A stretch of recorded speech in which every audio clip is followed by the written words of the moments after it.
নমস্কার সবাইকে। আজ নিয়ে এসেছি একটা নতুন রেসিপি। এই রেসিপি একবার বানিয়ে দেখবেন, দুর্দান্ত একটা রেসিপি, আপনাদের জিভে জল এনে দেবে। তো আজ বানাবো চিকেন কোরমা। সময় নষ্ট না করে চলে যাচ্ছি রেসিপির দিকে। তো প্রথমে কিছু জিনিস বানিয়ে রাখতে হবে। তার জন্য কিছুটা চীনা বাদাম নিয়েছিলাম।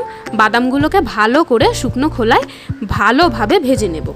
দেখুন ভালো করে ভেজে নিয়েছি। আর হ্যাঁ, বাদামটা নেবেন চীনা বাদাম। রোস্ট করা চীনা বাদামগুলো আলাদা পাত্রে তুলে রেখে সেই কড়াইতেই দিয়ে দিলাম বড় চামচের 2 চামচ গোটা ধনে, কিছুটা শুকনো নারকেল, আর সেইগুলো দিয়ে ভালো করে নাড়িয়ে তারপর দিলাম বড় চামচের 1 চামচ সাদা তিল। এইগুলো ভালো করে নাড়িয়ে শেষে দেব পোস্ত। পোস্ত একদম শেষে দেবেন, কারণ পোস্ত তাড়াতাড়ি রোস্ট হয়ে যায়। এই সমস্ত ইনগ্রিডিয়েন্টসগুলো ভালোভাবে রোস্ট করে আলাদা পাত্রে তুলে রাখলাম। এবার সেই রোস্টেড চীনাবাদামগুলোর খোসা ছাড়িয়ে নিয়ে মিক্সিং জারে ভাজা মশলাগুলোর সাথে দিয়ে পাউডার বানিয়ে নেব। বেশি মিহি করার দরকার নেই, হালকা দানা দানা রাখতে হবে। দেখুন পাউডার বানিয়ে নিয়েছি। তারপর আবার শুকনো খোলায় 1 চামচ জিরে আর 1 চামচ গোটা ধনে রোস্ট করে নেব ব্রাউন হওয়া পর্যন্ত। রোস্ট করে নিয়ে শিলনোড়ায় ভালো করে গুঁড়ো করে নেব। এই মশলাটা আলাদা পাত্রে রেখে দেবো, রান্নার শেষে লাগবে। এবারে কড়াইতে পরিমাণ মতো সর্ষের তেল আর অল্প সাদা তেল দিয়ে দিলাম। তারপর রসুন বাটা দিয়ে দিলাম। এই রান্নায় টমেটো আর আদা লাগে না। রসুনটাকে ভালো করে লাল লাল করে ভেজে নেব। দেখুন লাল লাল করে ভেজে নিয়েছি। তারপর দিয়ে দেব পেঁয়াজ। পেঁয়াজটাকেও ভালো করে লাল লাল করে ভেজে নেব। পেঁয়াজ ভাজা হয়ে গেছে। দেখুন কত লাল লাল করে ভাজা হয়েছে। এর উপর দিয়ে দিলাম 1 কিলো মুরগির মাংস।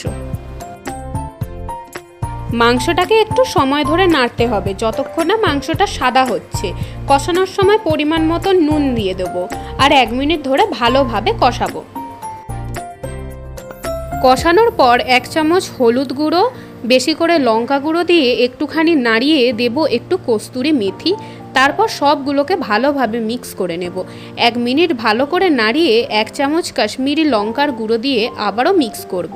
তারপর দিয়ে দেবো ফ্যাটানো টক দই। অবশ্যই গ্যাসের ফ্লেম লো টু মিডিয়াম রাখতে হবে। টক দইয়ের জলে আর মাংস থেকে বেরোনোর জলে 15 মিনিটের জন্য ঢাকা দিয়ে লো ফ্লেমে সেদ্ধ করতে দিয়ে দেব। 15 মিনিটের পর দেখুন কত সুন্দর তেল বেরিয়েছে। এখনই খুব সুন্দর লাগছে দেখতে। দিয়ে দেব সেই গুঁড়ো করা বাদামের পাউডারটা।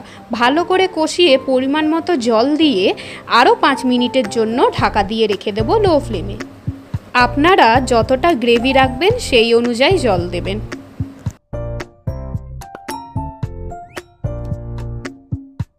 5 মিনিট পর ঢাকনা খুলে দিয়ে দেব আগে থেকে গুঁড়ো করা জিরে আর ধনে। জিরে এই কোরমার ভালো রং আনার জন্য ব্যবহার করা হয়। দেখুন এখন আমাদের চিকেন কোরমা তৈরি। এই কোরমার সাথে রুটি, পরোটা, নান খুব ভালো যায়। ভাত দিয়ে খুব একটা ভালো লাগবে না।